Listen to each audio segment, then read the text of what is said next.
आज हम जानने वाले हैं कि ई मित्र कियोस्क पोर्टल के माध्यम से एक नए राशन कार्ड के लिए स्टेप बाय स्टेप आप आवेदन किस प्रकार से कर सकते हैं। तो आज के इस वीडियो में नए राशन कार्ड के लिए आवेदन करने का कंप्लीट प्रोसेस मैं आपको बताने वाला हूं। आवेदन के दौरान जो ऑफलाइन फॉर्म होता है, डॉक्यूमेंट वगैरह होते हैं, वो भी आवेदन के दौरान ही मैं आपको कंप्लीट डिटेल में बता दूंगा। तो आपको ये वीडियो एंड तक देखना है, बारीकी से समझना है और इसी प्रोसेस से नए राशन कार्ड के लिए आवेदन करना है। तो आपका राशन कार्ड कभी भी रिजेक्ट नहीं होगा।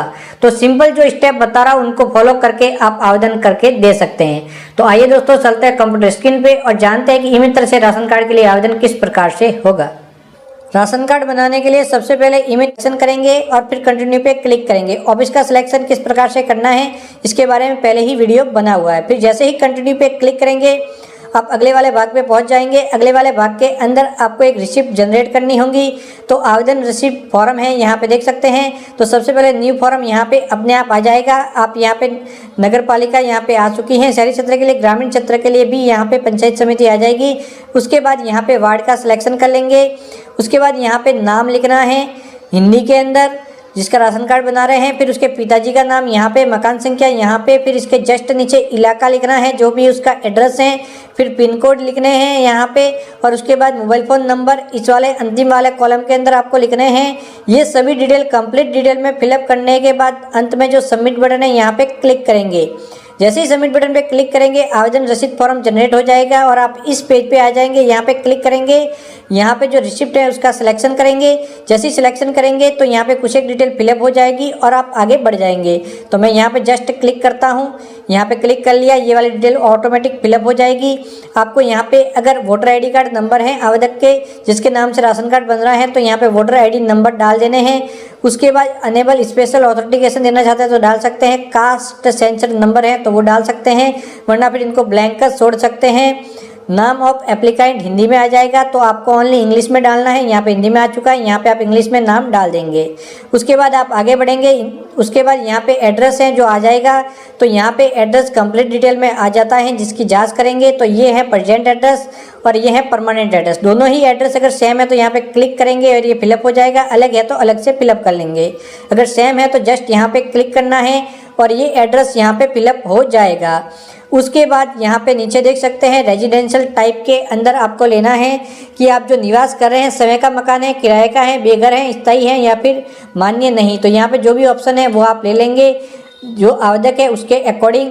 उसके बाद कितने साल से जो भी आपने अभी लिया है रेजिडेंशियल टाइप के अंदर वहाँ पे रह रहे हैं वो आप ले लेंगे कि इतने साल इतने महीनों से मैं यहाँ पे निवास कर रहा हूँ। उसके बाद यहाँ पे क्या कार्य करता है आवेदक वो लेना है। खेतिहर, मजदूर, व्यापार, किसान, जमींदार सभी ऑप्शन मिल जाएंगे। अगर कोई ऑप्शन इसके अंदर नहीं है तो अन्य भी आप ले सकते हैं। मोबाइल फोन नंबर आ जाएंगे। कॉन्टैक्ट नंबर कोई लिखना चाहते हैं तो और आप लिख सकते हैं। ये वाला भाग कंप्लीट। आगे बढ़ेंगे। आगे वाले भाग के अंदर गैस की डिटेल बननी है, इनकम की डिटेल बननी है और बैंक अकाउंट की डिटेल बननी है। इसके अंदर गैस की डिटेल बनना अनिवार्य है, इनकम वगैरह इतना अनिवार्य नहीं है, फिर भी आप भर लें। तो यहाँ पे सबसे पहले आपको क्या करना है कि यहाँ पे इनकम आप भर सकते हैं।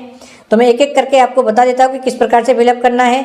तो सबसे पहले आपको यहाँ पे देख सकते हैं गैस स्टेटस के अंदर डबल गैस कनेक्शन है या फिर सिंगल है तो वो आप ले लेंगे। अगर नहीं है तो नो कनेक्शन ले लेंगे। अगर सिंगल या फिर डबल लेते हैं तो उस मामलों में कंपनी का नाम आपको लिखना होगा यहाँ पे। उसके बाद गैस एजेंसी कौन सी है वो लेना है और गैस कनेक्शन संख्या यहाँ पे लिखनी होगी। नो कनेक्शन लेंगे तो इसको फिलअप करने की जरूरत नहीं पड़ेगी। अगर कनेक्शन नहीं है, अगर है तो लेना अनिवार्य है। इस बात का विशेष करके आपको ध्यान रखना है। उसके बाद एनुअल इनकम कितनी है वो आपको यहाँ पे लिखनी है जो कि आपने फॉर्म के अंदर भरी है। फॉर्म के बारे में आपको आगे जानकारी दे दूंगा। इनकम टैक्स पेयर है तो यस लेना है वरना फिर नो लेना है। बैंक खाता अवेलेबल है तो फिलअप कर सकते हैं वरना फिर ब्लैंक छोड़ दें। फिर सेव पे क्लिक करना है, ये वाली डिटेल सेव हो जाएगी और इस प्रकार से मैसेज मिलेगा। ओके बटन प्रेस करेंगे, यहाँ तक काम कंप्लीट हो जाएगा। अब आप आगे बढ़ेंगे। परिवार के सदस्य का विवरण भरेंगे। तो सबसे पहले ये मुखिया का विवरण इस प्रकार से दिखाई देगा।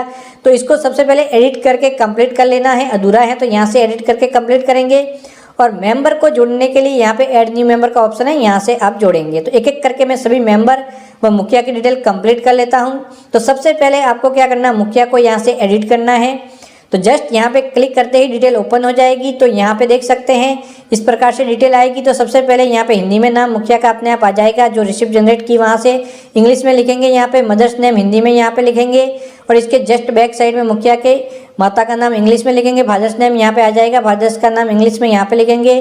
फिर शादीशुदा है तो स्पाउस नेम यहाँ पे लिखेंगे हिंदी में और यहाँ पे इंग्लिश में लिखेंगे। फिर यहाँ पे जेंडर का सिलेक्शन करेंगे, फिर यहाँ पे डेट ऑफ बर्थ लिखेंगे। जैसे डेट ऑफ बर्थ लिखेंगे यहाँ पे एज कैलकुलेट होके आ जाएगी। फिर यूआईडी नंबर है तो वो यहाँ पे लिखेंगे, इपिक नंबर यहाँ पे लिखेंगे, पैन कार्ड नंबर यहाँ पे अंत में लिखेंगे और यहाँ पे स्पेशल ऑप्शन है हैंडीकैप वगैरह, ये अगर कोई अवेलेबल है इस दोनों में से तो वो आप ले लेंगे, नहीं है तो इनको ब्लैंक छोड़ देंगे। उसके बाद यहाँ पे अंत में है रिलेशन विथ द एप्लीकेंट, तो यहाँ पे मुखिया की डिटेल्स आप फिलअप करें तो समय आएगा। फिर अपडेट पे क्लिक करेंगे, जैसे ही अपडेट पे क्लिक करेंगे डिटेल सेव हो जाएगी और ऊपर इस प्रकार से कंप्लीटली दिखाई देने लग जाएगी, जो भी आप स्क्रीन पे देख सकते हैं। अब इसी प्रकार से यहाँ पे मेंबर ऐड करेंगे, तो यहाँ पे सबसे पहले मेंबर का नाम वगैरह लिख के ये कंप्लीट डिटेल में फिलअप करेंगे।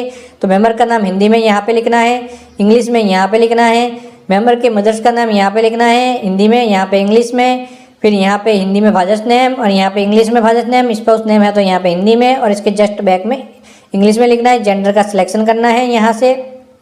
उसके बाद डेट ऑफ बर्थ लेनी है, एज कैलकुलेट होकर आ जाएगी। कोई डॉक्यूमेंट है यूआईडी यहाँ पे डालेंगे, इपिक यहाँ पे डालेंगे, पैन कार्ड यहाँ पे डालेंगे, स्पेशल कोई कैटेगरी है तो वो यहाँ से क्लिक कर लेंगे।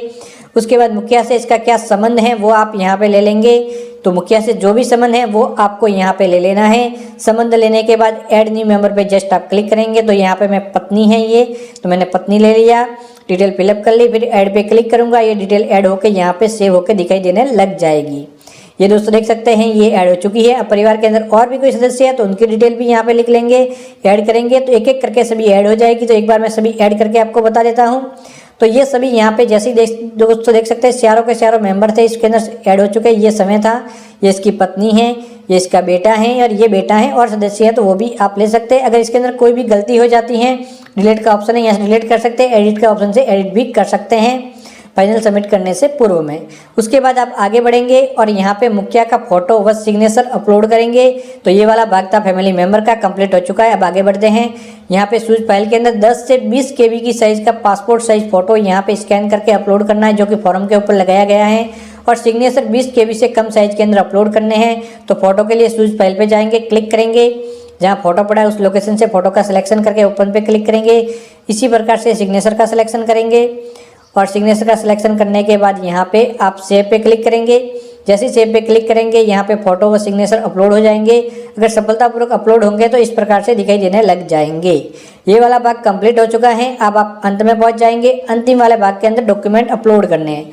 तो सबसे पहले एप्लीकेशन फॉर्म यहाँ पे अपलोड करना है, प्रमाणित करवाया हुआ होना चाहिए। जिस भी अधिकारियों से आपके क्षेत्र का फॉर्म प्रमाणित होता है उन्हीं लोगों से आपको प्रमाणित करवाना है। अलग अलग क्षेत्र, पंचायत समिति या फिर निकाय स्तर पर अलग अलग लोगों से प्रमाणित